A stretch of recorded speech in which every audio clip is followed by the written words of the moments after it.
pH d'un mélange d'acide chlorhydrique et d'hydroxyde de sodium. On obtient une solution S en mélangeant V1 égale 20 ml d'une solution d'acide chlorhydrique de concentration molaire en soluté apportée C1 égale 10-1 mol par litre et V2 égale 20 ml d'une solution aqueuse d'hydroxyde de sodium de concentration molaire en soluté apportée C2 égale 5 fois 10-2 mol par litre. On donne pKa du couple H2OH- égale 14 à 25 degrés Celsius. 1. Écrire l'équation de la réaction acido-basique et montrer qu'il est total. 2. Calculer le pH du mélange et les concentrations des ions H- Na+, et Cl-. 3. On dilue 5 fois la solution S. Trouver la nouvelle valeur du pH. 1. L'équation de la réaction acido-basique.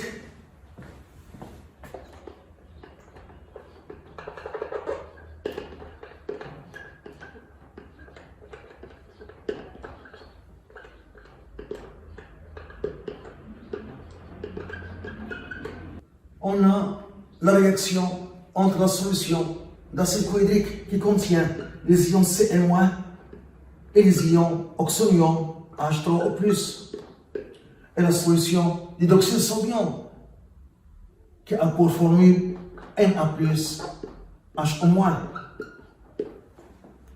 Les ions chlorure et les ions sodium Na+, ne réagissent pas ici. Ce sont des ions spectateurs. L'ion oxonium H3O+ est un acide. L'ion hydroxyde HO- est une base. Donc, il y a une réaction acido-basique entre l'ion oxonium et l'ion hydroxyde qui s'écrit H3O+ plus HO- donne 2H12O. Pour montrer que cette réaction est totale, on calcule la constante d'équilibre K. K est égal. L'eau en excès est un solvant.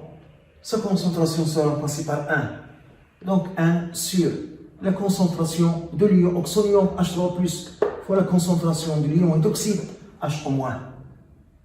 Et ça, c'est le produit ionique de l'eau qui est égal à 1 sur KE, qui est égal à 1 sur 10 ou moins pKe. On a donné pKa du couple H2O HO- qui est pKe, qui est égal à 14 à 25 degrés Celsius. Donc, la constante d'équilibre de cette réaction, c'est 1 sur 10 ou moins 14, qui est égal à 10 ou 14. Valeur beaucoup supérieure à 10 ou 4. Donc, cette réaction acido-basique est totale. Le critère, c'est 10 ou 4. Si la constante d'équilibre de la réaction est supérieure à 10 ou 4, on considère la réaction totale. Donc, la réaction acido-basique est totale. 2 pH de la solution S et les concentrations des ions. pH de la solution S et les concentrations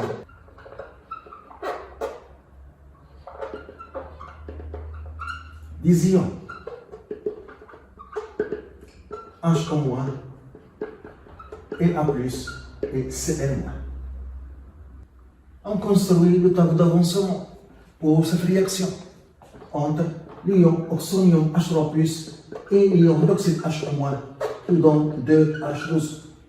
Dans l'état initial à T égale 0, on a une quantité d'ion oxonium H3O+, et une quantité initiale des ions hydroxyde HO-. L'eau est un solvant en excès. Dans l'état final, à l'équilibre, on a ici Ni H3O+ moins Xmax. On a montré que la réaction est totale, donc on utilise Xmax. Et la quantité des ions hydroxyde HO- dans l'état final, c'est Ni HO- moins Xmax. On calcule les quantités initiales des ions oxonium et des ions hydroxyde H-. La quantité initiale des ions oxonium H3O+, est égale. La concentration fois le volume, c'est C1 fois V1. C1, c'est la concentration de la solution d'acide chlorhydrique, égale la concentration des ions oxonium H3O+, car c'est ça la formule de la solution d'acide chlorhydrique. Et ici, on a le coefficient stoichiométrique 1. Donc, la concentration des ions oxonium H3O+, est égale à la concentration de la solution d'acide chlorhydrique. Est égale C1 10 pouces moins 1, V1 20 litres en litres fois 10 pouces moins 3. Donc on trouve 2 fois 10 pouces moins 3 mol. La quantité initiale des ions hydroxyde H-, c'est C2 fois V2. C2, c'est la concentration des ions hydroxyde H-, car on a ici le coefficient stoichiométrique 1. C2, c'est la concentration de la solution d'hydroxyde de sodium, égale à la concentration des ions hydroxyde H-, car on a ici, dans cette formule, le coefficient stoichiométrique 1. Donc, est égal 5 fois 10 pouces moins 2 fois 20 millilitres en litres fois 10 pouces moins 3. On trouve 10 pouces moins 3 mol. Et puisque dans l'équation de la réaction acido-basique, ici on a le coefficient stoichiométrique 1, et ici 1, X max, c'est la plus petite valeur des quantités initiales. Donc X max, c'est 63 mol. C'est la plus petite valeur des quantités initiales, car on a ici le coefficient stoichiométrique 1 et ici 1. Donc, X max est égal à 10 pouces moins 3 mol. Et par suite, la concentration des ions oxonium H3O+, est égale à la quantité finale des ions oxonium H3O+, sur le volume total de la solution. Le volume total, c'est V1 plus V2. 20 plus 20 est égal à 40 millilitres. Donc, est égal à la quantité finale des ions oxonium H3O+, c'est Ni moins X max. La quantité initiale des ions oxonium H3O+, moins X max sur le volume total.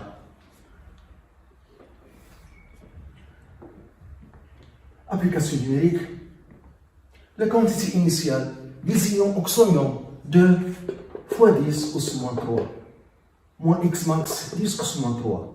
Le volume total 40 millilitres en litres fois 10 pouces moins 3. On trouve 0,025 mol par litre. pH est égal à moins log. Concentration de l'ion oxonium H3O+. Donc pH est égal à moins log 0,025. On trouve 1,6.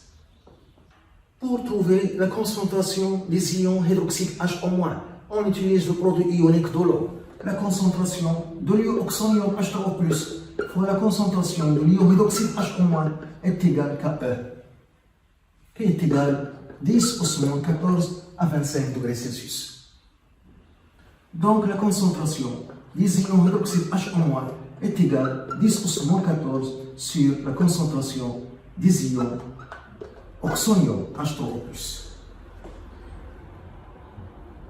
Donc est égal à 10 pouces moins 14, la concentration des ions oxonium 0,025. Donc on trouve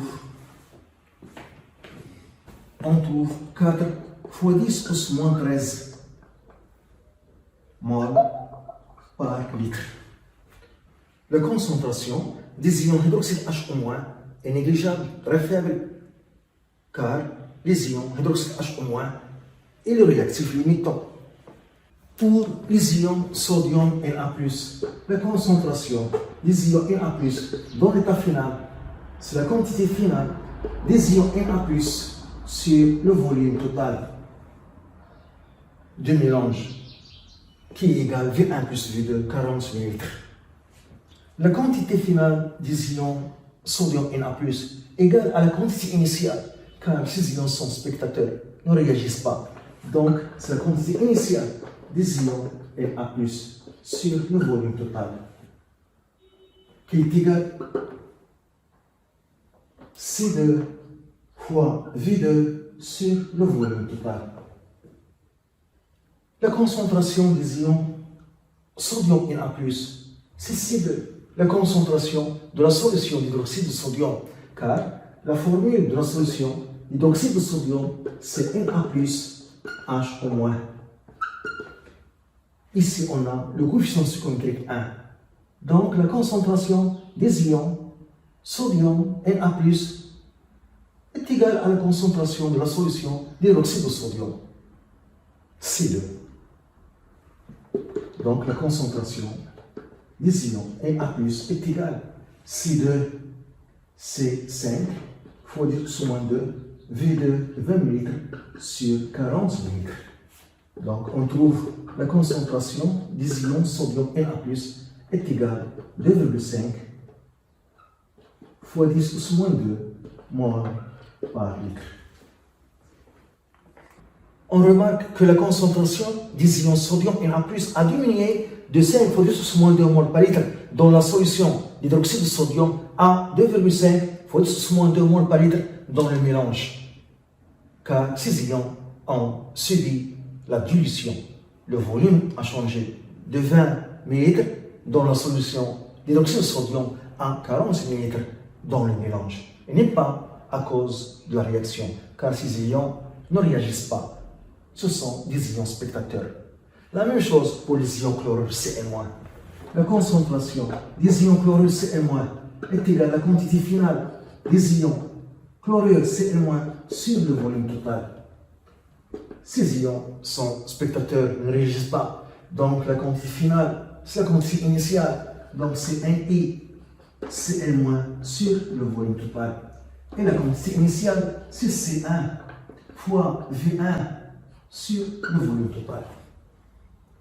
La concentration des ions chlorure, Cl-, c'est C1. La concentration de la solution d'acide chlorhydrique, qui a pour formule Cl- H3O+. Ici, on a le coefficient stoichiométrique 1. Donc, la concentration des ions chlorure Cl- dans la solution d'acide chlorhydrique est égale à la concentration de la solution d'acide chlorhydrique. On trouve la concentration Cl- est égale à C1 10⁻1 V1 20, le volume total 40 ml. Donc on trouve la concentration des ions chlorure Cl- égale 5 fois 10⁻² mol par litre.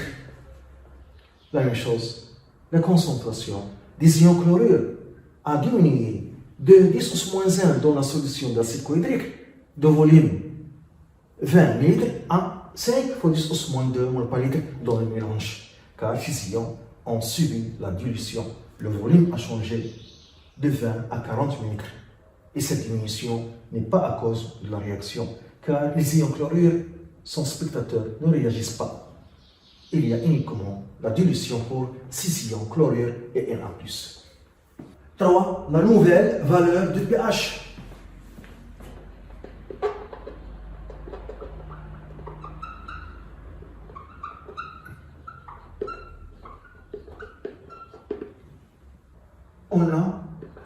On a dans la solution S la concentration de l'ion oxonium H3+, 0,025 mol par litre, déjà calculé.